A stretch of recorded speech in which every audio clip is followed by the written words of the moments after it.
Good morning, whoa. Let's try that again. Good morning, print fam. Welcome back to the print shop. My name is Darren. This morning, had B&I working on a couple of administrative things, getting the commissions and everything all set up in Monday.com. So hopefully we can get a bunch of customers to pay us and we can get the commissions paid out. Other than that, we have got some 4x6 flyers that I need to do.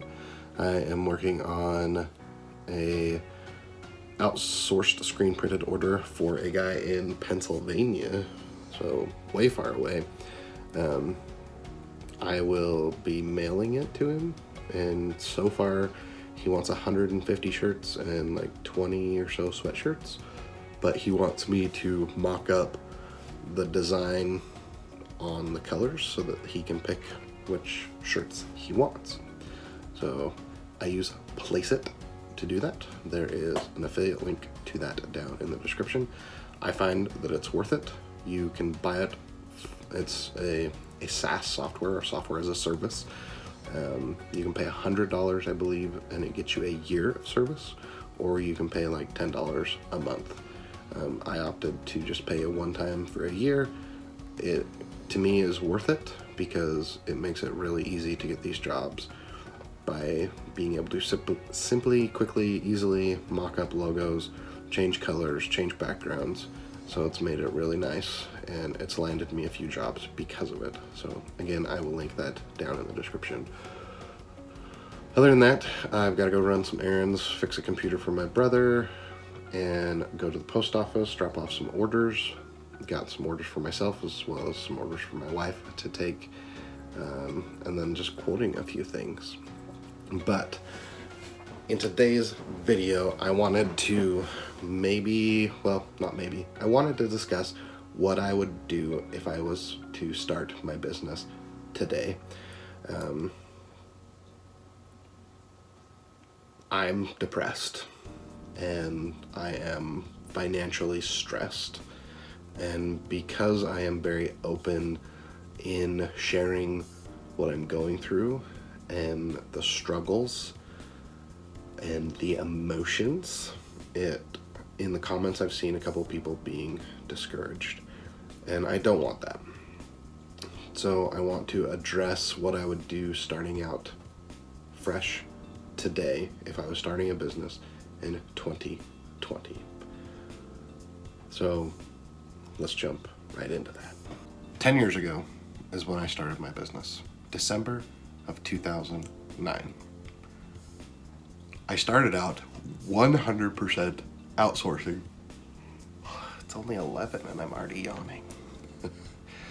I 100% outsourced everything. Every little thing.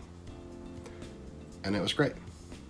I could do jobs here and there. It was just a side gig, and it was really easy because kind of once I did the artwork, I sent it off to the person. I would have them drop ship it, so I didn't have to deliver it because I didn't want to deal with the time that it took to go back and forth or this, that, the other, and it was great.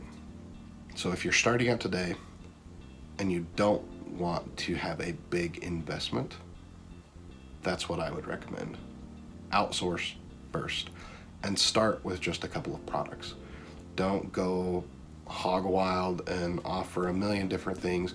Start with one thing, like start with stickers, or start with business cards, or maybe start with like stationery type products like business cards, postcards, letterhead, envelopes. Stick with just a little offering and build that business. Build it. And then if you do want to spend a little bit more time and maybe make a little more money, because the margins are better when you do have your own equipment. There are pitfalls to owning your own equipment, but typically the margins are better. Then I would look at buying one piece of equipment. Where I have failed is I bought too many pieces of equipment too fast. If I would have just stuck with the latex and pushed it and got really far and really hard with it, I'd be in a different position. But instead, I bought the HP latex. And then a couple of months later, I bought the embroidery machine. And then probably about a year later, I bought the Konica. And with buying each piece of equipment, it comes with more and more expense, because all of a sudden you're buying a lot more media. Like, I didn't start out with like 30 rolls of HTV. Started out with one, and then I bought another one, and then another one, and it just expands. And it's the same thing with my large format media that you can see right here. I've got this one. I've got a whole stack of it out in the other office. And so with each machine, you end up having more and more costs. And so if you can stick to one, then grow it, it will help you. And that's, again, where I failed. I went too fast, too hard, and it's because I was afraid. I was afraid of losing customers. I was afraid that if I didn't offer every single service and then went to another shop, well, that shop would also take them for the other services that I'm doing for them. And I need to not worry about that. I need to learn to say no, learn to not do something, or I guess part of my not wanting to say no is not being able to meet the time frame that they want. I need to be okay with that. I need to be okay that my embroidery is 2 weeks out. I need to just get rid of Bach and just say, you know what, my minimum order is 4 or 5 or 10 or whatever I decide it to be, that it's 2 weeks out, that's how long it takes. And no, I can't do turnaround 1 to 2 days. No, I can't do 1 to 2 pieces, because frankly there's not money in it. And if I was just buying the embroidery machine, absolutely. If that's where I wanted to start, I would absolutely do 1 to 2 piece orders. But I wouldn't have the same stress, because I wouldn't have the HP latex, I wouldn't have the Konica, and I could build up the embroidery business so that I could buy a second machine or a multi-head machine. And so that's where I would suggest, if you're looking at starting something, I would maybe start by outsourcing, which, if I have lots of machines and lots of payments, so if you need someone to outsource a few things, feel free to hit me up. ttmakesomething@gmail.com. But I would find some whatever, people you can outsource to, and then think about bringing in a piece of equipment, build that stream up, and then move on. That's my 2 cents. Let's get on with printing some flyers.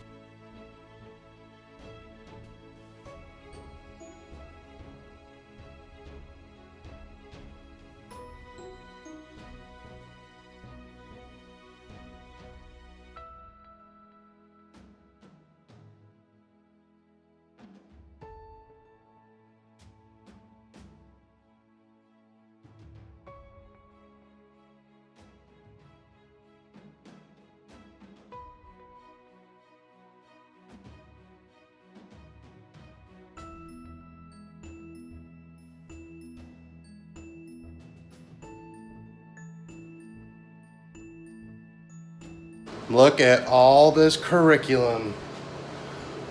Bunch of books, bunch of packets. If you're not doing homeschool stuff, you should be. Good money in it. I'm about wrapped up for the night. Got those flyers picked up that we printed earlier. Got a bunch of homeschooling stuff done. My wife is going to deliver it to her friend on Thursday. So, good times today.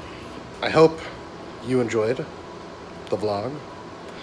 But if you do have any questions about what I do, why I do it, how I do it, etc., leave those questions down in the comments. Thank you, Cam, for editing the video. Really appreciate you.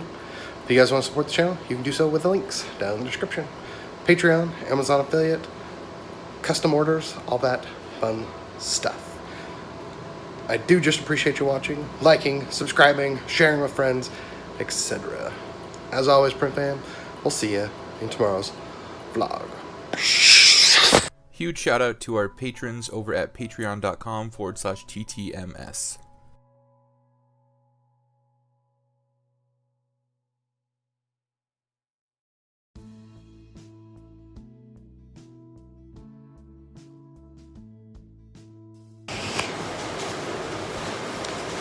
Right after I said goodbye, my wife got home and she said I missed a book for us. and it was just a copy of one of the ones I already did. So I went to print it, and I got my first Konica error. It told me to call service. I didn't.